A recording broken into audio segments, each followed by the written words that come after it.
ਸਤਨਾਮ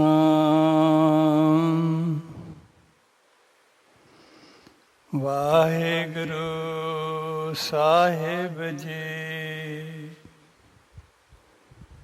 ਸਤਨਾਮ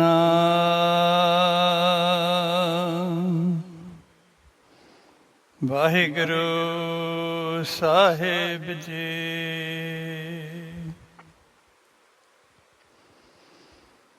ਹੋ ਕਿਰਪਾਲ ਸੁਆਮੀ ਮੇਰੇ, ਸੰਤਾਂ ਸੰਗ ਵਿਹਾਵੇ। ਤੁਧੋਂ ਭੁੱਲੇ ਸੇ ਜਮ ਜਮ ਮਰਦੇ, ਤਿਨ ਕਦੇ ਨਾ ਚੁੱਕਣ ਹਾਵੇ।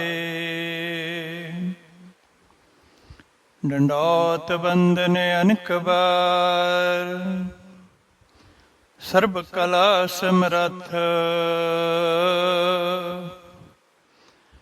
ਡੋਲਣ ਤੇ ਰਾਖੋ ਪ੍ਰਭੂ, ਨਾਨਕ ਦੇ ਕਰ ਹੱਥ।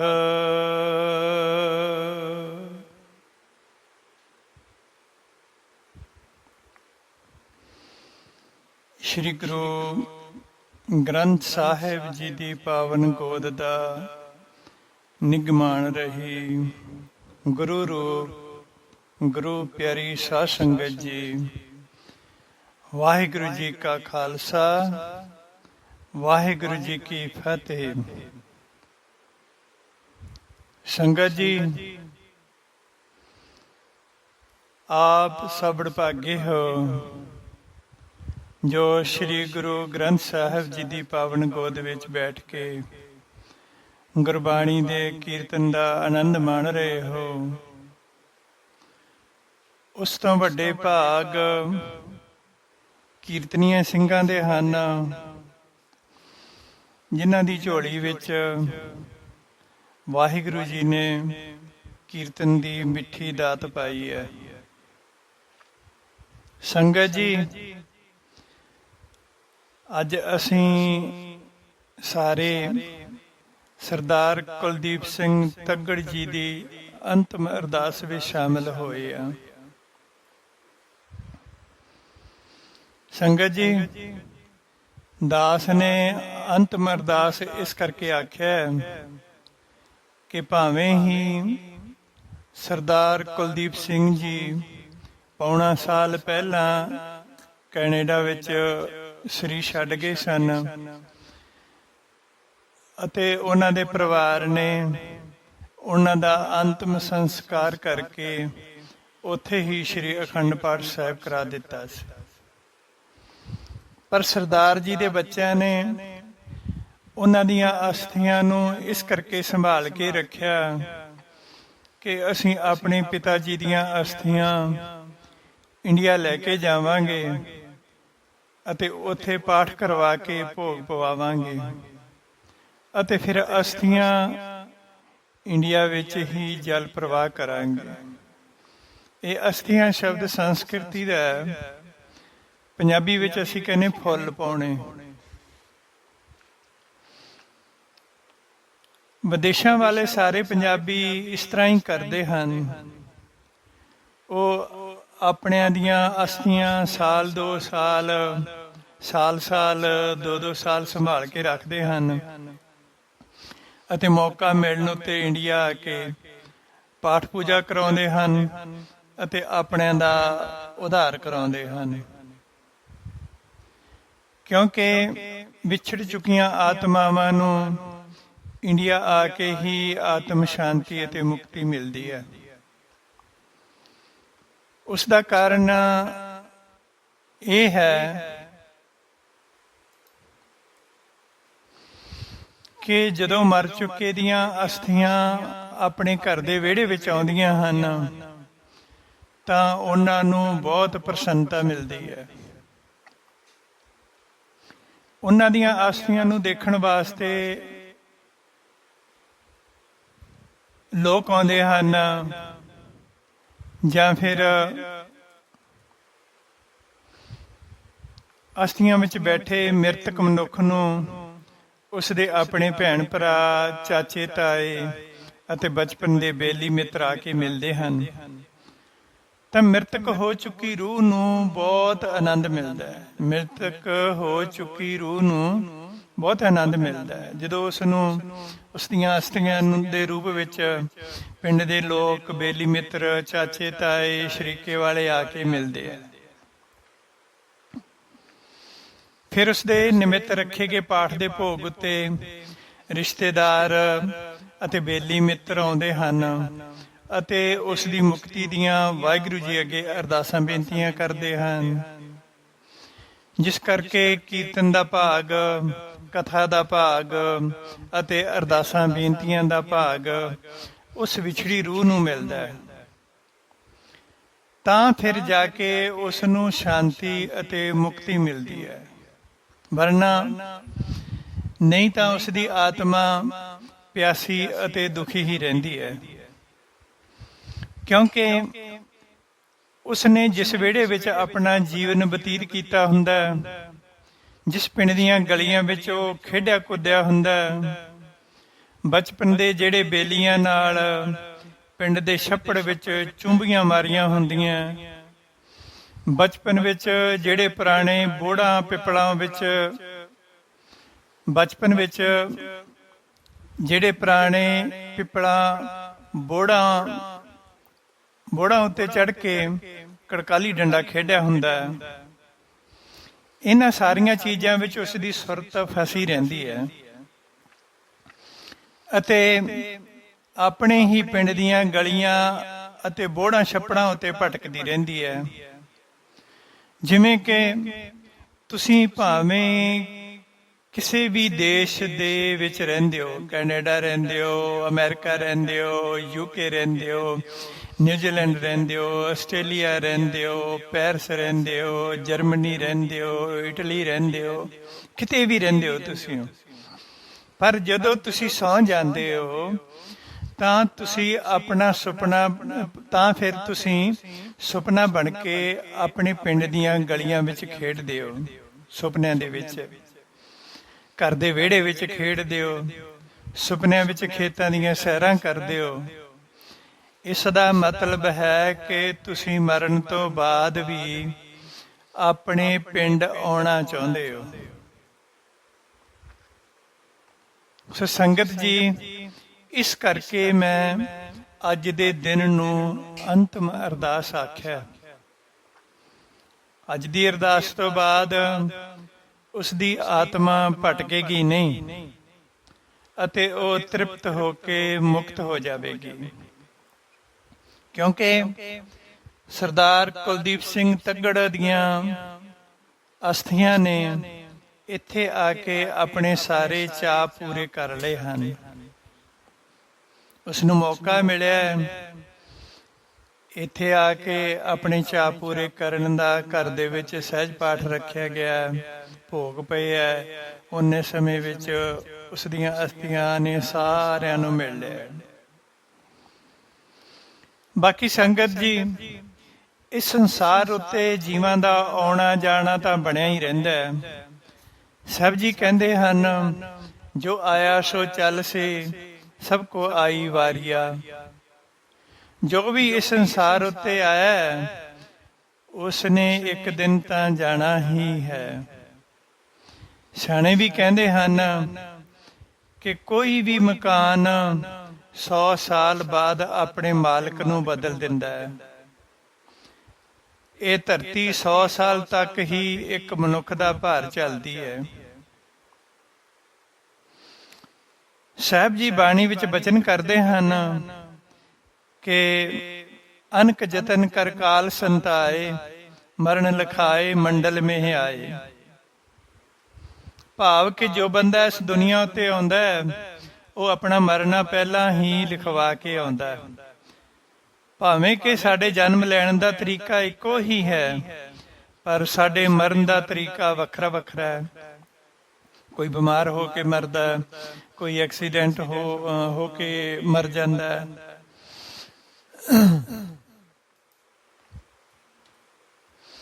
ਕੋਈ ਸੁਸਾਈਡ ਕਰ ਲੈਂਦਾ, ਕਿਸੇ ਦਾ ਕਤਲ ਹੋ ਜਾਂਦਾ। ਹਰ ਕਿਸੇ ਮਨੁੱਖ ਨੂੰ ਮੌਤ ਅਲੱਗ-ਅਲੱਗ ਤਰੀਕਿਆਂ ਨਾਲ ਲੈ ਕੇ ਜਾਂਦੀ ਹੈ। ਸੋ ਸੰਗਤ ਜੀ, ਅੱਜ ਅਸੀਂ ਉਸ ਬੰਦੇ ਦੀ ਅੰਤਮ ਅਰਦਾਸ ਵਿੱਚ ਸ਼ਾਮਿਲ ਹੋਏ ਹਾਂ ਜਿਸ ਨੇ ਆਪਣੀ ਜ਼ਿੰਦਗੀ ਦੇ ਸਾਰੇ ਰਸਤੇ ਖੁਦ ਬਣਾਏ, ਜਿਸ ਨੇ ਅਸਮਾਨ ਵਿੱਚ ਖੁੱਲੀਆਂ ਉਡਾਰੀਆਂ ਮਾਰਨ ਲਈ ਕਿਸੇ ਤੋਂ ਉਧਾਰੇ ਖੰਭ ਨਹੀਂ ਲਏ। ਉਹ ਆਪਣੀਆਂ ਉਡਾਰੀਆਂ ਦਾ ਆਪ ਮਾਲਕ ਸੀ। ਸਰਦਾਰ ਕੁਲਦੀਪ ਸਿੰਘ ਜੀ ਤੱਗੜ ਨੇ ਆਪਣਾ ਸਾਰਾ ਜੀਵਨ ਆਪਣੀ ਹੀ ਮौज ਮਸਤੀ ਵਿੱਚ ਬਤੀਤ ਕੀਤਾ। ਉਸਨੇ ਆਪਣੀ ਜ਼ਿੰਦਗੀ ਦਾ ਹਰ ਸ਼ੌਂਕ ਪੂਰਾ ਕੀਤਾ।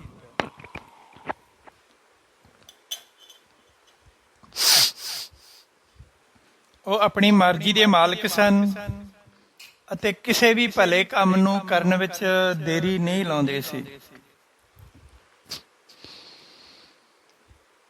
ਉਹ ਕਬੱਡੀ ਦੇ ਚੰਗੇ ਖਿਡਾਰੀ ਸਨ ਅਤੇ ਕੋਚਿੰਗ ਵੀ ਕਰਦੇ ਸਨ। ਉਹ ਥੋੜੀ ਬਹੁਤੀ ਸ਼ਾਇਰੀ ਦਾ ਵੀ ਸ਼ੌਂਕ ਰੱਖਦੇ ਸੀ। ਉਹ ਇੱਕ ਆਰਮੀ ਅਫਸਰ ਦੇ ਬੇਟੇ ਸਨ, ਪਰ ਉਹਨਾਂ ਨੇ ਆਪਣੇ ਜੱਦੀ ਕਿੱਤੇ ਨਾਲ ਜੁੜੇ ਰਹਿਣ ਵਾਸਤੇ ਖੇਤੀਬਾੜੀ ਨੂੰ ਹੀ ਪਸੰਦ ਕੀਤਾ। ਉਹ ਖੇਤੀਬਾੜੀ ਦੇ ਬਹੁਤ ਸ਼ੌਕੀਨ ਸਨ। ਸਰਦਾਰ ਕੁਲਦੀਪ ਸਿੰਘ ਜੀ ਤੱਗੜ ਆਪਣੇ ਪਿੱਛੇ ਆਪਣੀ ਪਤਨੀ ਸਮੇਤ 4 ਧੀਆਂ ਅਤੇ ਇੱਕ ਹੋਣਹਾਰ ਪੁੱਤਰ ਨੂੰ ਛੱਡ ਗਏ ਹਨ। ਸੰਗਤ ਜੀ, ਹਰ ਕਿਸੇ ਦਾ ਜੀਵਨ ਇਕਸਾਰ ਨਹੀਂ ਚੱਲਦਾ ਹੁੰਦਾ, ਭਾਵੇਂ ਕੋਈ ਰਾਜਾ ਹੋਵੇ ਤੇ ਭਾਵੇਂ ਕੋਈ ਗਰੀਬ ਹੋਵੇ। ਹਰ ਕਿਸੇ ਦੇ ਜੀਵਨ ਵਿੱਚ ਤਬਦੀਲੀਆਂ ਤਾਂ ਆਉਂਦੀਆਂ ਹੀ ਹਨ। ਇਸੇ ਤਰ੍ਹਾਂ ਸਰਦਾਰ ਕੁਲਦੀਪ ਸਿੰਘ ਤੱਗੜ ਦੇ ਜੀਵਨ ਵਿੱਚ ਤਬਦੀਲੀਆਂ ਆਈਆਂ ਜਦੋਂ ਕਦੇ ਉਹਨਾਂ ਦੇ ਕਦਮ ਲੜਖੜਾਏ, ਜਦੋਂ ਕਦੇ ਸਰਦਾਰ ਕੁਲਦੀਪ ਸਿੰਘ ਤੱਗੜ ਦੇ ਕਦਮ ਲੜਖੜਾਏ ਤਾਂ ਉਹਨਾਂ ਦੇ ਛੋਟੇ ਭਰਾ ਸਰਦਾਰ ਓਅੰਕਾਰ ਸਿੰਘ ਦੀਆਂ ਮਜ਼ਬੂਤ ਬਾਹਾਂ ਨੇ ਉਸ ਨੂੰ ਆਸਹਾਰਾ ਦਿੱਤਾ। ਇਸੇ ਵਾਸਤੇ ਕਹਿੰਦੇ ਹਨ ਕਿ ਭਰਾਵਾਂ ਦੀਆਂ ਬਾਹਾਂ ਹੁੰਦੀਆਂ ਹਨ, ਭਰਾ ਭਰਾਵਾਂ ਦੀਆਂ ਬਾਹਾਂ ਹੁੰਦੀਆਂ ਹਨ। ਸੰਗਤ ਜੀ, ਇਸ ਸੰਸਾਰ ਵਿੱਚ ਆ ਕੇ ਸਾਡੇ ਸਤਿਗੁਰਾਂ ਨੇ ਵੀ ਸਰੀਰਕ ਜ਼ਿੰਮੇਵਾਰੀਆਂ ਨੂੰ ਨਿਭਾਇਆ ਅਤੇ ਆਪਣੇ ਜਾਨ ਤੋਂ ਬਾਅਦ ਵਾਲੀਆਂ ਜ਼ਿੰਮੇਵਾਰੀਆਂ ਆਪਣੇ ਆਗਿਆਕਾਰੀ ਪੁੱਤਰਾਂ ਨੂੰ ਦਿੱਤੀਆਂ ਅਤੇ ਪਿੱਛੋਂ ਦੇ ਸਾਰੇ ਕਾਰੋਬਾਰਾਂ ਬਾਰੇ ਉਹਨਾਂ ਨੂੰ ਸਮਝਾਇਆ। ਜਿਵੇਂ ਕਿ ਸਤਿਗੁਰੂ ਰਾਮਦਾਸ ਜੀ ਨੇ ਆਪਣੇ ਸੱਚਖੰਡ ਜਾਣ ਬਾਰੇ ਸੰਗਤ ਨੂੰ ਦੱਸਿਆ ਤਾਂ ਬਾਬਾ ਬੁੱਢਾ ਜੀ ਅਤੇ ਹੋਰ ਸਿੱਖ ਗੁਰੂ ਜੀ ਪਾਸ ਬੈਠ ਕੇ ਸਾਰੀ ਰਾਤ ਬਚਨ ਬਿਲਾਸ ਕਰਦੇ ਰਹੇ ਅਤੇ ਕੋਈ ਵੀ ਰਾਤ ਨੂੰ ਨਾ ਸੁੱਤਾ। ਜਦ 3 ਪਹਿਰ ਰਾਤ ਬੀਤ ਗਈ, ਜਾਣੀ ਕਿ ਜਦ ਅੰਮ੍ਰਿਤ ਵੇਲਾ ਹੋਇਆ ਤਾਂ ਗੁਰੂ ਜੀ ਨੇ ਉੱਠ ਕੇ ਸ਼ੌਚ ਇਸ਼ਨਾਨ ਕੀਤਾ। ਭਾਨੀ ਜੀ ਨੂੰ ਆਪ ਆਵਾਜ਼ ਮਾਰ ਕੇ ਆਪਣੇ ਪਾਸ ਬੁਲਾਇਆ ਅਤੇ ਪ੍ਰੇਮੀ ਸਿੱਖਾਂ ਨੂੰ ਵੀ ਉਠਾ ਲਿਆ। ਬਾਬਾ ਮੋਹਰੀ ਜੀ ਅਤੇ ਬਾਬਾ ਮੋਹਨ ਜੀ ਵੀ ਆ ਗਏ। ਸਭ ਨੇ ਮਿਲ ਕੇ ਬੋਲੀ ਸਾਹਿਬ ਦੇ ਜਲ ਵਿੱਚ ਇਸ਼ਨਾਨ ਕੀਤਾ। ਰਬਾਬੀ ਸਿੱਖ ਆਸਾ ਦੀ ਵਾਰ ਦਾ ਕੀਰਤਨ ਕਰਨ ਲੱਗੇ ਅਤੇ ਉਹ ਭਾਂਤ ਦੇ ਵਿਰਾਗੀ ਸ਼ਬਦਾਂ ਦਾ ਕੀਰਤਨ ਵੀ ਕਰ ਰਹੇ ਸਨ। ਸਾਰੇ ਸਿੱਖ ਪ੍ਰੇਮ ਨਾਲ ਕੀਰਤਨ ਸੁਣਨ ਲੱਗੇ ਅਤੇ ਸਤਿਗੁਰੂ ਜੀ ਵੀ ਸੰਗਤ ਵਿੱਚ ਆ ਬੈਠੇ ਅਤੇ ਗੁਰੂ ਜੀ ਫਿਰ ਨਿੱਜੀ ਆਨੰਦ ਵਿੱਚ ਸਮਾਧੀ ਲਗਾ ਕੇ ਬੈਠ ਗਏ। ਜਦ ਸਵੇਰ ਹੋਈ ਤਾਂ ਆਸਾ ਜੀ ਦੀ ਵਾਰ ਦਾ ਭੋਗ ਪਿਆ ਤਾਂ ਫਿਰ ਗਿਆਨ ਦੇ ਸਾਗਰ ਸਤਿਗੁਰੂ ਜੀ ਬੋਲੇ, ਹੇ ਸਿੱਖੋ ਸੁਣੋ, ਤੁਸੀਂ ਸਤਿਗੁਰੂ ਜੀ ਦੇ ਪਿਆਰੇ ਸਿੱਖ ਹੋ। ਹਰੀ ਪ੍ਰਮਾਤਮਾ ਦਾ ਨਾਮ ਸਿਮਰ ਕੇ ਆਪਣਾ ਜਨਮ ਸਵਾਰ ਲਵੋ। ਹੁਣ ਸਾਡਾ ਅੰਤ ਸਮਾਂ ਆ ਗਿਆ ਹੈ ਅਤੇ ਅਸੀਂ ਸਰੀਰ ਛੱਡ ਕੇ ਪਰਲੋਕ ਚਲੇ ਜਾਵਾਂਗੇ। ਸ਼੍ਰੀ ਗੁਰੂ ਨਾਨਕ ਦੇਵ ਜੀ, ਸ਼੍ਰੀ ਗੁਰੂ ਅੰਗਦ ਦੇਵ ਜੀ, ਸ਼੍ਰੀ ਗੁਰੂ ਅਮਰਦਾਸ ਜੀ ਵੱਡੇ ਗੁਰੂ ਹੋਏ ਹਨ ਅਤੇ ਚੌਥਾ ਸਰੀਰ ਸਾਡਾ ਹੈ। ਪਰ ਹੁਣ ਪੰਜਵੇਂ ਗੁਰੂ ਸ਼੍ਰੀ ਅਰਜਨ ਦੇਵ ਜੀ ਹੋਏ ਹਨ। ਤੁਸੀਂ ਇਹਨਾਂ ਪੰਜਾਂ ਦਾ ਇੱਕੋ ਹੀ ਰੂਪ ਜਾਣਨਾ ਅਤੇ ਆਪਣੇ ਮਨ ਵਿੱਚ ਰਤਾ ਭੇਦ ਨਾ ਮੰਨੋ।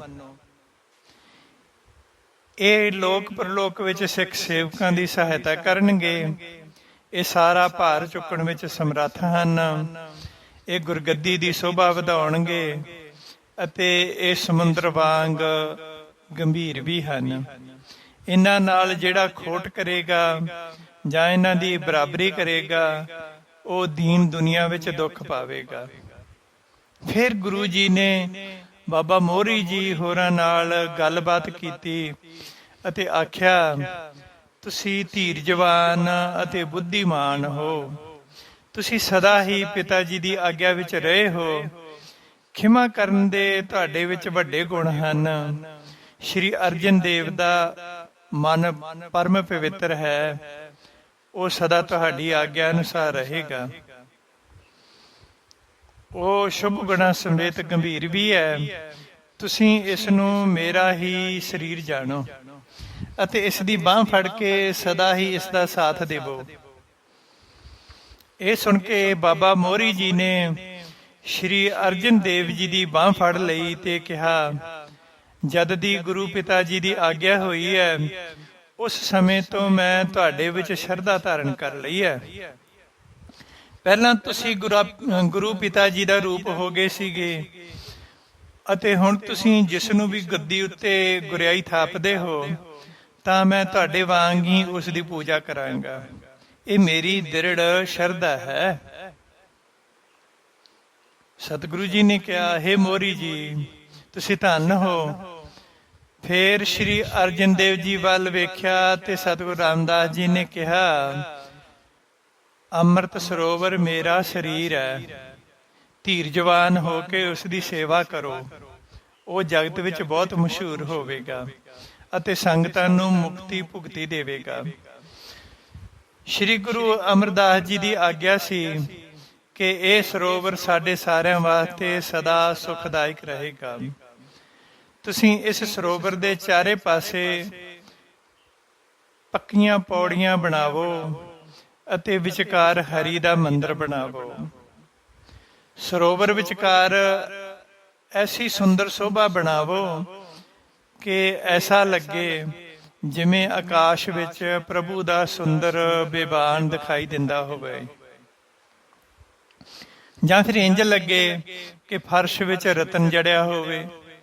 ਐਸਾ ਅਕਾਲ ਪੁਰਖ ਦਾ ਘਰ ਬਣੇ ਜੋ ਸੁੰਦਰ ਲੱਗੇ, ਸਭ ਦੇ ਮਨ ਨੂੰ ਮੋਹ ਲਵੇ। ਤੁਸੀਂ ਨਿਤਾ ਪ੍ਰਤੀ ਉਸਾਰੀ ਦੇ ਯਤਨਾਂ ਵਿੱਚ ਲੱਗੇ ਰਹਿਣਾ। ਇਹ ਸੁਣ ਕੇ ਸ਼੍ਰੀ ਅਰਜਨ ਦੇਵ ਜੀ ਨੇ ਹੱਥ ਜੋੜ ਕੇ ਕਿਹਾ ਕਿ ਹੇ ਗੁਰੂ ਪਿਤਾ ਜੀ, ਕਰਨ ਕਰਾਉਣ ਵਿੱਚ ਤੁਹਾਡਾ ਹੀ ਜ਼ੋਰ ਚੱਲਦਾ ਹੈ। ਮੈਂ ਸੁੰਦਰ ਮੰਦਿਰ ਦੀ ਰਚਨਾ ਦੇ ਕੰਮ ਵਿੱਚ ਆਖਰੀ ਸਵਾਸ ਤੱਕ ਸੇਵਾ ਕਰਦਾ ਰਹਾਂਗਾ। ਆਪ ਜੀ ਸਹਾਇਕ ਹੋ ਕੇ ਮੈਨੂੰ ਸੰਭਾਲ ਲੈਣਾ। ਇਸ ਤਰ੍ਹਾਂ ਸੁਣ ਕੇ ਸਤਿਗੁਰੂ ਜੀ ਪ੍ਰਸੰਨ ਹੋ ਗਏ ਅਤੇ ਆਖਿਆ, ਤੂੰ ਸਰਬ ਕਾਰਜ ਕਰਨ ਦੇ ਸਮਰੱਥ ਹੋਵੇਂਗਾ। ਇਸ ਤਰ੍ਹਾਂ ਕਹਿ ਸੁਣ ਕੇ ਪਰਉਪਕਾਰੀ ਸਤਿਗੁਰੂ ਜੀ ਨੇ ਪਰਲੋਕ ਜਾਣ ਦੀ ਤਿਆਰੀ ਕਰ ਲਈ ਅਤੇ ਆਪਣੇ ਸਰੀਰ ਉੱਤੇ ਚਿੱਟੀ ਚਾਦਰ ਤਾਣ ਲਈ ਅਤੇ ਆਪਣੇ ਮੂੰਹ ਨੂੰ ਵੀ ਢੱਕ ਲਿਆ। ਫਿਰ ਸਤਿਗੁਰੂ ਜੀ ਦਰਗਾਹੋਂ ਆਏ, ਸੁੰਦਰ ਬਿਬਾਨ ਉੱਤੇ ਬੈਠ ਕੇ ਸੱਚਖੰਡ ਨੂੰ ਚਲੇ ਗਏ। ਸੋ ਸੰਗਤ ਜੀ, ਇਸ ਸਾਖੀ ਤੋਂ ਸਾਨੂੰ ਇਹੋ ਸਿੱਖਿਆ ਮਿਲਦੀ ਹੈ ਕਿ ਜਦੋਂ ਕੋਈ ਵੀ ਇਸ ਸੰਸਾਰ ਤੋਂ ਜਾਂਦਾ ਹੈ ਤਾਂ ਉਸ ਦੇ ਪਿੱਛੋਂ ਉਸ ਦੀ ਔਲਾਦ ਦੇ ਸਿਰ ਉੱਤੇ ਚਾਚੇ, ਤਾਏ ਅਤੇ ਮਾਮੇ ਆਪਣਾ ਹੱਥ ਰੱਖਦੇ ਹਨ ਅਤੇ ਉਮਰ ਭਰ ਨਾਲ ਖੜੇ ਹੋਣ ਦਾ ਭਰੋਸਾ ਦੇ ਕੇ ਬੱਚਿਆਂ ਦਾ ਹੌਸਲਾ ਵਧਾਉਂਦੇ ਹਨ। ਸੋ ਸੰਗਤ ਜੀ, ਇਸ ਤੋਂ ਅੱਗੇ ਆਪਾਂ ਇੱਕ ਹੋਰ ਵਿਸ਼ੇ ਉੱਤੇ ਵਿਚਾਰ ਕਰਦੇ ਹਾਂ ਕਿ ਇਨਸਾਨ ਭਲਾ ਜਿੰਨਾ ਬਜ਼ੁਰਗ ਮਰਜ਼ੀ ਹੋ ਜਾਵੇ, ਪਰ ਉਹ ਚਾਹੁੰਦਾ ਹੈ ਕਿ ਉਸਦੇ ਮਾਂ-ਬਾਪ ਦਾ ਹੱਥ ਹਮੇਸ਼ਾ ਹੀ ਉਸਦੇ ਸਿਰ ਉੱਤੇ ਰਹੇ। ਕੋਈ ਨਹੀਂ ਚਾਹੁੰਦਾ ਕਿ ਉਸਦਾ ਮਾਂ-ਬਾਪ ਉਸਦੀਆਂ ਅੱਖਾਂ ਦੇ ਸਾਹਮਣੇ ਇਸ ਦੁਨੀਆ ਤੋਂ ਚਲਾ ਜਾਏ। ਇਸ ਵਾਸਤੇ ਹਰ ਕੋਈ ਆਪਣੇ ਮਾਂ-ਬਾਪ ਦੀ ਸਲਾਮਤੀ ਵਾਸਤੇ ਹਰ ਤਰ੍ਹਾਂ ਦਾ ਹੱਥ ਖੰਡਾ ਵਰਤਦਾ ਹੈ, ਹਰ ਤਰ੍ਹਾਂ ਦਾ ਹੱਥ ਕੰਡਾ ਵਰਤਦਾ, ਦਾਨ ਪੁੰਨ ਕਰਦਾ, ਡਾਕਟਰਾਂ ਦੀ ਸਹਾਇਤਾ ਲੈਂਦਾ, ਰੱਬ ਦੇ ਘਰ ਵਿੱਚ ਅਰਦਾਸਾਂ ਬੇਨਤੀਆਂ ਕਰਦਾ। ਪਰ ਫਿਰ ਵੀ ਜਿਸਨੇ ਜਾਣਾ ਹੁੰਦਾ ਉਸਨੇ ਤਾਂ ਚਲੇ ਹੀ ਜਾਣਾ ਹੁੰਦਾ। ਪਰ ਕਦੇ ਕਦੇ ਪਰਮਾਤਮਾ ਉਹਨਾਂ ਦੀਆਂ ਬੇਨਤੀਆਂ ਵੀ ਸੁਣ ਲੈਂਦਾ ਅਤੇ ਕਿਸੇ ਨਾ ਕਿਸੇ ਤਰੀਕੇ ਨਾਲ ਹੋਰ ਆਰਬਲਾ ਬਖਸ਼ ਦਿੰਦਾ, ਹੋਰ ਉਮਰ ਬਖਸ਼ ਦਿੰਦਾ ਜੀਵ ਨੂੰ, ਜਾਂ ਕੋਈ ਹੋਰ ਤਰੀਕੇ ਨਾਲ ਕੁਝ ਸਮੇਂ ਵਾਸਤੇ ਉਸਦੇ ਸਾਹਾਂ ਨੂੰ ਚੱਲਦਾ ਰੱਖਦਾ, ਜਿਸ ਕਰਕੇ ਕੁਝ ਹੋਰ ਸਮੇਂ ਵਾਸਤੇ ਉਹ ਸਰੀਰ ਆਪਣੇ ਪਰਿਵਾਰ ਵਿੱਚ ਰਹਿ ਸਕੇ ਤੇ ਰਹਿ ਰਿਹਾ ਹੁੰਦਾ। ਇਹ ਮਹਾਰਾਜ ਦੀ ਕਿਰਪਾ ਤੇ ਮਿਹਰ ਹੁੰਦੀ ਹੈ ਕਿ ਬਿਮਾਰੀ ਤੋਂ ਬਾਅਦ ਜਦੋਂ ਕੋਈ ਖੜਾ ਹੋ ਜਾਂਦਾ ਤਾਂ ਮਹਾਰਾਜ ਦੀਆਂ ਬਖਸ਼ਿਸ਼ਾਂ ਹੁੰਦੀਆਂ ਕਿ ਉਹ ਸਰੀਰ ਥੋੜੇ ਸਮੇਂ ਵਾਸਤੇ ਹੋਰ ਆਪਣੇ ਪਰਿਵਾਰ 'ਚ ਰਹਿ ਸਕਦਾ। ਜਿਵੇਂ ਕਿ ਆਪ ਸਾਰੀਆਂ ਸੰਗਤਾਂ ਨੂੰ ਪਤਾ ਹੀ ਹੈ ਕਿ ਦਾਸ ਮਾਘ ਦੇ ਮਹੀਨੇ ਵਿੱਚ ਸਿਮਰਨ ਸਾਧਨਾ ਵਿੱਚ ਬੈਠ ਜਾਂਦਾ ਹੈ ਅਤੇ ਪੂਰਾ ਮਹੀਨਾ ਕਿਸੇ ਨਾਲ ਕੋਈ ਗੱਲਬਾਤ ਨਹੀਂ ਕਰੀਦੀ। ਇੱਥੋਂ ਤੱਕ ਕਿ ਮੇਰੇ ਕੋਲ ਮੇਰੇ ਪਰਿਵਾਰ ਵਾਸਤੇ ਵੀ ਸੀਮਿਤ ਸਮਾਂ ਹੀ ਹੁੰਦਾ ਹੈ। ਮੇਰੀ ਇਹ ਸਾਧਨਾ ਵਾਹਿਗੁਰੂ ਜੀ ਵਿੱਚ ਲੀਨ ਹੋਣ ਵਾਲੀ ਹੁੰਦੀ ਹੈ। ਪਰ 2 ਸਾਲ ਪਹਿਲਾਂ ਕੈਨੇਡਾ ਦੇ ਰਹਿਣ ਵਾਲੇ ਬਰਨਜੀਤ ਕੌਰ ਭੈਣ ਜੀ ਦਾ ਇਸੇ ਮਾਘ ਮਹੀਨੇ ਵਿੱਚ ਵਾਰ-ਵਾਰ ਫੋਨ ਆ ਰਿਹਾ ਸੀ। ਪਰ ਮੇਰੇ ਪਰਿਵਾਰ ਵਾਲੇ ਵਾਰ-ਵਾਰ ਉਹਨਾਂ ਨੂੰ ਅਨਸਰ ਕਰ ਰਹੇ ਸਨ ਕਿ ਉਹ ਮਾਘ ਮਹੀਨੇ ਵਿੱਚ ਕਿਸੇ ਨਾਲ ਗੱਲਬਾਤ ਨਹੀਂ ਕਰਦੇ, ਤੁਸੀਂ 15 ਫਰਵਰੀ ਤੋਂ ਬਾਅਦ ਫੋਨ ਕਰਨਾ ਜੀ। ਪਰ ਸ਼ਾਇਦ ਉਹ ਕਿਸੇ ਤਕਲੀਫ ਵਿੱਚ ਸਨ, ਤਾਂ ਫਿਰ ਪਤਾ ਨਹੀਂ ਉਹਨਾਂ ਨੇ ਸ਼੍ਰੀ ਗੁਰੂ ਨਾਨਕ ਦੇਵ ਜੀ ਅੱਗੇ ਅਰਦਾਸਾਂ ਕਰਨੀਆਂ ਸ਼ੁਰੂ ਕਰ ਦਿੱਤੀਆਂ। ਫਿਰ ਸ਼ਾਇਦ ਸ਼੍ਰੀ ਗੁਰੂ ਨਾਨਕ ਦੇਵ ਜੀ ਦੀ ਆਗਿਆ ਨਾਲ ਉਸ ਭੈਣ ਦੀਆਂ ਆਵਾਜ਼ਾਂ ਮੇਰੇ ਕੰਨਾਂ ਨੂੰ ਸੁਣਨ ਲੱਗੀਆਂ। ਮੈਨੂੰ ਸਾਧਨਾ ਵਿੱਚ ਬੈਠੇ ਨੂੰ ਉਸ ਭੈਣ ਦੀਆਂ ਆਵਾਜ਼ਾਂ ਸੁਣ ਰਹੀਆਂ ਸਨ। ਮੇਰੇ ਨਾਲ ਇਸ ਤਰ੍ਹਾਂ ਦੀ ਅਦਭੁਤ ਕਰਾਮਾਤ ਵਾਪਰ ਰਹੀ ਸੀ ਕਿ ਕਿਸੇ ਦੀ ਆਵਾਜ਼ ਮੇਰੇ ਕੰਨਾਂ ਨੂੰ ਸੁਣ ਰਹੀ ਸੀ। ਸ਼ਾਇਦ ਗੁਰੂ ਸਾਹਿਬ ਜੀ ਇਸ ਕਰਾਮਾਤ ਦੇ ਜ਼ਰੀਏ ਕਿਸੇ ਜੀਵ ਦਾ ਭਲਾ ਕਰਨਾ ਚਾਹੁੰਦੇ ਸਨ। ਤਾਂ ਫਿਰ ਮੈਂ ਆਪਣੇ ਸ਼ਾਮ ਵੇਲੇ ਭੋਜਨ ਦੇ ਸਮੇਂ ਬਰਨਜੀਤ ਨਾਲ ਗੱਲ ਕੀਤੀ। ਉਹਨਾਂ ਨੇ ਦੱਸਿਆ ਕਿ ਉਹਨਾਂ ਦੀ ਨੂੰਹ ਦੀ ਮਾਂ ਬਹੁਤ ਬਿਮਾਰ ਹੈ, ਉਸਦਾ ਕੋਈ ਇਲਾਜ ਨਹੀਂ ਹੋ ਰਿਹਾ ਅਤੇ ਦਿਨੋਂ ਦਿਨ ਸਿਹਤ ਵਿਗੜਦੀ ਹੀ ਜਾ ਰਹੀ ਹੈ। ਉਹ ਇੰਡੀਆ ਵਿੱਚ ਰਹਿੰਦੇ ਹਨ ਤੇ ਡਾਕਟਰ ਕਹਿੰਦੇ ਹਨ ਕਿ ਇਸ ਨੂੰ ਆਪਣੇ ਘਰ ਲੈ ਜਾਓ। ਡਾਕਟਰ ਕਹਿੰਦੇ ਹਨ ਕਿ ਇਸ ਨੂੰ ਆਪਣੇ ਘਰ ਲੈ ਜਾਓ ਅਤੇ 2-4 ਦਿਨ ਇਸ ਦੀ ਸੇਵਾ ਕਰੋ। ਬਸ ਇਸ ਦੀ ਜ਼ਿੰਦਗੀ ਇੰਨੀ ਕੀ ਹੈ। ਪਰ ਸਿਆਣੇ ਕਹਿੰਦੇ ਹਨ ਕਿ ਮਾਂ-ਬਾਪ ਦਾ ਅਮੀਰ ਜਾਂ ਗਰੀਬ ਹੋਣਾ ਜ਼ਰੂਰੀ ਨਹੀਂ ਹੈ। ਮਾਂ-ਬਾਪ ਦਾ ਅਮੀਰ ਜਾਂ ਗਰੀਬ ਹੋਣਾ ਕੋਈ ਮਾਇਨੇ ਨਹੀਂ ਰੱਖਦਾ, ਪਰ ਮਾਂ-ਬਾਪ ਦਾ ਮੌਜੂਦ ਹੋਣਾ ਬਹੁਤ ਜ਼ਰੂਰੀ ਹੈ।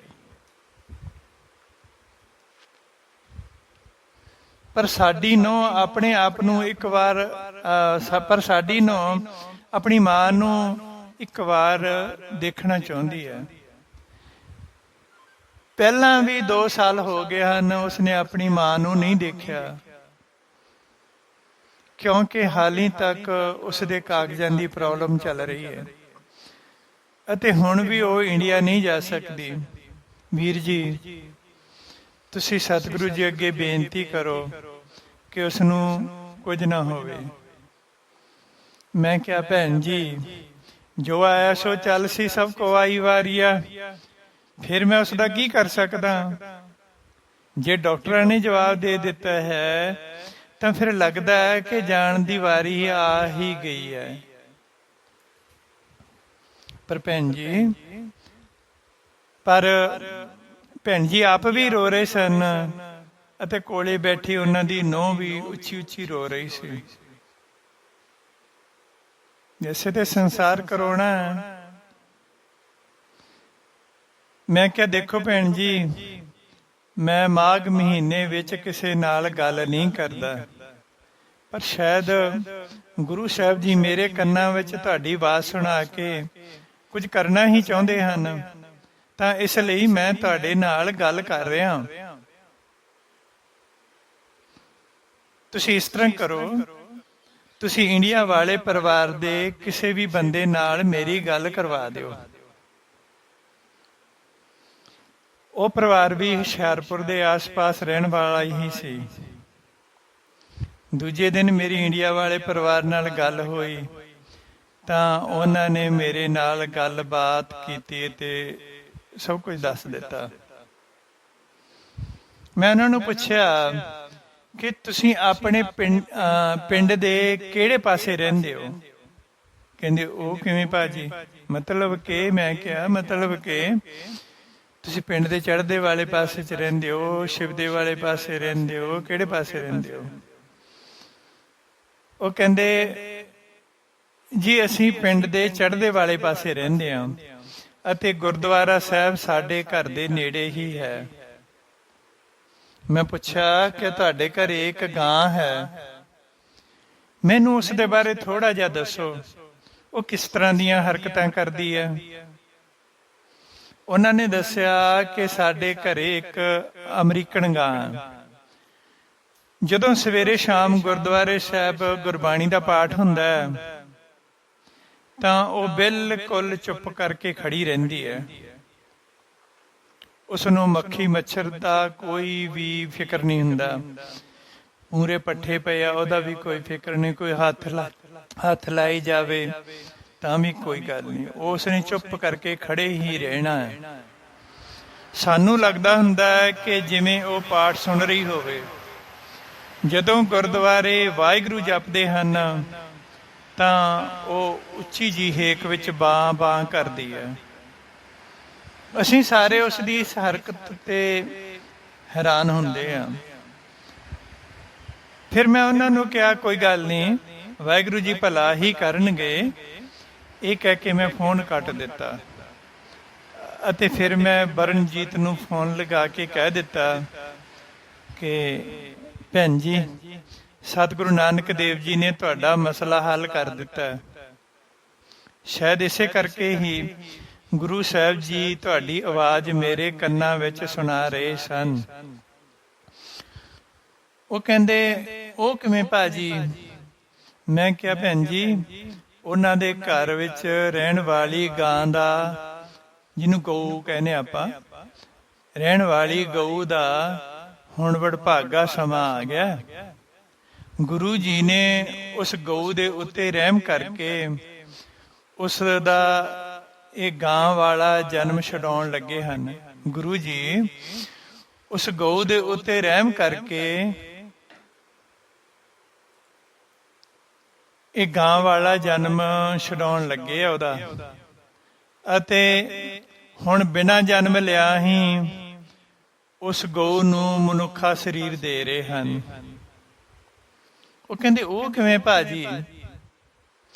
ਮੈਂ ਕਿਹਾ, ਭੈਣ ਜੀ, ਹੁਣ 2-4 ਦਿਨਾਂ ਵਿੱਚ ਜਦੋਂ ਹੀ ਮਾਤਾ ਆਪਣਾ ਸਰੀਰ ਛੱਡੂਗੀ ਤਾਂ ਉਸੇ ਸਮੇਂ ਗਊ ਮਰ ਜਾਵੇਗੀ ਅਤੇ ਗਾਂ ਵਾਲੇ ਪ੍ਰਾਣ ਮਾਤਾ ਦੇ ਸਰੀਰ ਵਿੱਚ ਚਲੇ ਜਾਣਗੇ। ਇਹ ਕਰਾਮਾਤ ਪਲਕ ਝਪਕ ਦੇ ਵਿੱਚ ਹੀ ਵਾਪਰ ਜਾਣੀ ਹੈ। ਕਿਸੇ ਨੂੰ ਪਤਾ ਵੀ ਨਹੀਂ ਲੱਗਣਾ ਕਿ ਮਾਤਾ ਕਦੋਂ ਮਰੀ ਅਤੇ ਕਦੋਂ ਜਿਉਂਦੀ ਹੋ ਗਈ। ਫਿਰ ਉਸ ਮਾਤਾ ਦੇ ਸਰੀਰ ਵਿੱਚ ਗਾਂ ਦੇ ਹੀ ਪ੍ਰਾਣ ਹੋਣਗੇ, ਗਊ ਦੇ ਪ੍ਰਾਣ ਹੀ ਚੱਲਦੇ ਰਹਿਣਗੇ, ਜਿੰਨੇ ਪ੍ਰਾਣ ਗਊ ਦੇ ਬਾਕੀ ਰਹਿ ਗਏ ਨੇ। ਮਾਤਾ ਤਾਂ ਅਸਲ ਵਿੱਚ ਕਦੋਂ ਦੀ ਮਰ ਚੁੱਕੀ ਹੋਵੇਗੀ।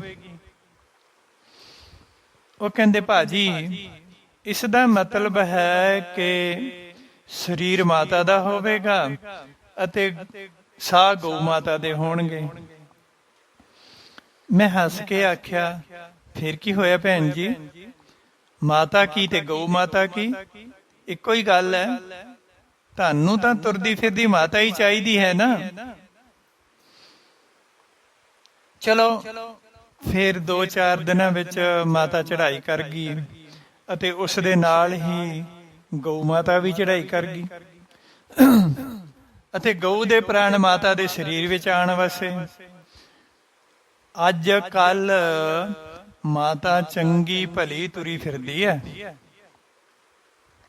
ਸਾਰੇ ਪਰਿਵਾਰ ਵਾਲੇ ਅਤੇ ਬਰਨਜੀਤ ਦੀ ਨੂੰਹ ਵੀ ਖੁਸ਼ ਹੈ। ਇਸ ਗੱਲ ਦਾ ਸਿਰਫ ਬਰਨਜੀਤ ਭੈਣ ਨੂੰ ਅਤੇ ਉਹਨਾਂ ਦੀ ਨੂੰਹ ਨੂੰ ਹੀ ਪਤਾ ਹੈ। ਪਰਿਵਾਰ ਵਿੱਚੋਂ ਹੋਰ ਕਿਸੇ ਨੂੰ ਕੋਈ ਪਤਾ ਨਹੀਂ। ਬਾਕੀ ਦੂਜਿਆਂ ਨੂੰ ਤਾਂ ਲੱਗਦਾ ਹੈ ਕਿ ਅਰਦਾਸ ਕਰਾਉਣ ਨਾਲ ਅਤੇ ਗੁਰੂ ਸਾਹਿਬ ਜੀ ਦੀ ਮਿਹਰ ਨਾਲ ਸਾਡੀ ਮਾਤਾ ਠੀਕ ਹੋ ਗਈ ਹੈ, ਪਰ ਪਤਾ ਕਿਸੇ ਨੂੰ ਨਹੀਂ ਕਿ ਮਾਤਾ ਦੇ ਅੰਦਰ ਸਰੀਰ ਵਿੱਚ ਤਾਂ ਗਊ ਮਾਤਾ ਦੇ ਸਾਹ ਚੱਲਦੇ ਆ ਤੇ ਜਿੰਨੇ ਕਿ ਗਊ ਮਾਤਾ ਦੇ ਪ੍ਰਾਣ ਬਾਕੀ ਰਹਿ ਗਏ ਸਨ, ਉਹ ਹੁਣ ਮਨੁੱਖਾ ਜਨਮ ਦੇ ਵਿੱਚ ਮਨੁੱਖਾ ਸਰੀਰ ਵਿੱਚ ਆ ਕੇ ਹੋਰ ਸਫਲ ਹੋ ਰਹੇ ਹੈ। ਸੋ ਸੰਗਤ ਜੀ, ਇਸ ਤਰ੍ਹਾਂ ਪਰਿਵਾਰ ਨੂੰ ਵੀ ਲੱਗਦਾ ਹੈ ਕਿ ਸਾਡੀ ਮਾਤਾ ਵੱਡ ਪਰਿਵਾਰੀ ਹੈ ਅਤੇ ਸਾਡੇ ਵਿੱਚ ਬੈਠੀ ਹੈ।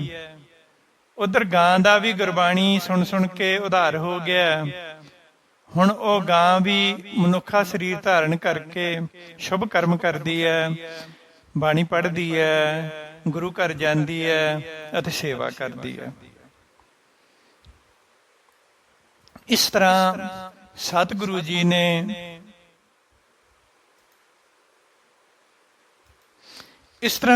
ਜੀ ਨੇ ਇੱਕ ਤੀਰ ਨਾਲ 2 ਨਿਸ਼ਾਨੇ ਵਿੰਨ ਦਿੱਤੇ। ਸੋ ਸੰਗਤ ਜੀ, ਇਸ ਤਰ੍ਹਾਂ ਹਰ ਕੋਈ ਚਾਹੁੰਦਾ ਹੈ ਕਿ ਉਹਨਾਂ ਦੇ ਮਾਂ-ਬਾਪ ਹਮੇਸ਼ਾ ਹੀ ਉਹਨਾਂ ਦੇ ਸਿਰ ਉੱਤੇ ਬੈਠੇ ਰਹਿਣ, ਪਰ ਕਦੇ-ਕਦੇ ਵਾਹਿਗੁਰੂ ਜੀ ਸਾਡੇ ਉੱਤੇ ਰਹਿਮ ਕਰਕੇ ਸਾਡੇ ਮਾਂ-ਬਾਪ ਨੂੰ ਲੰਮੀ ਉਮਰ ਬਖਸ਼ ਦਿੰਦੇ ਹਨ। ਪਰ ਸਾਨੂੰ ਇਹ ਪਤਾ ਨਹੀਂ ਹੁੰਦਾ ਕਿ ਇਸ ਕੰਮ ਵਿੱਚ ਸਤਿਗੁਰੂ ਜੀ ਨੇ ਕਿਹੜੀ ਕਲਾ ਵਰਤਾਈ ਹੈ। ਸੋ ਸੰਗਤ ਜੀ, ਇਹ ਗੱਲ ਬਿਲਕੁਲ ਸੱਚੀ ਹੈ ਕਿ ਬੰਦਾ ਆਪਣਾ ਮਰਨਾ ਤਾਂ ਰੱਬ ਕੋਲੇ ਲਿਖਾ ਕੇ ਹੀ ਆਉਂਦਾ ਹੈ ਅਤੇ ਇੱਕ ਨਾ ਇੱਕ ਦਿਨ ਤਾਂ ਉਸਨੇ ਜਾਣਾ ਹੀ ਹੁੰਦਾ ਹੈ। ਸੋ ਆਓ ਸੰਗਤ ਜੀ, ਆਪਾਂ ਸਾਰੇ ਮਿਲ ਕੇ ਗੁਰੂ ਜੀ ਦੇ ਚਰਨਾਂ ਵਿੱਚ ਸੱਚੇ ਦਿਲੋਂ ਅਰਦਾਸ ਕਰੀਏ ਕਿ ਸਤਿਗੁਰੂ ਜੀ ਸਰਦਾਰ ਕੁਲਦੀਪ ਸਿੰਘ ਤੱਗੜ ਨੂੰ ਮੁਕਤੀ ਦਾ ਦਾਨ ਬਖਸ਼ਣ। ਛਿੰਦ ਭੈਣ ਅਤੇ ਬਾਕੀ ਤਿੰਨੇ ਭੈਣਾਂ ਦੇ ਪਰਿਵਾਰ ਉੱਤੇ ਵਾਹਿਗੁਰੂ ਜੀ ਆਪਣੀ ਮਿਹਰ ਬਣਾਈ ਰੱਖਣ। ਸਰਦਾਰ ਕੁਲਦੀਪ ਸਿੰਘ ਤੱਗੜ ਦੇ ਹੋਣਹਾਰ ਪੁੱਤਰ ਕੋਨੀ ਤੱਗੜ ਨੂੰ ਆਪਣੇ ਜੀਵਨ ਵਿੱਚ ਕਾਮਯਾਬ ਹੋਣ ਦਾ ਰਸਤਾ ਦਿਖਾਈ ਰੱਖਣ। ਇਹੋ ਹੀ ਮੇਰੀ ਦੁਆ ਹੈ।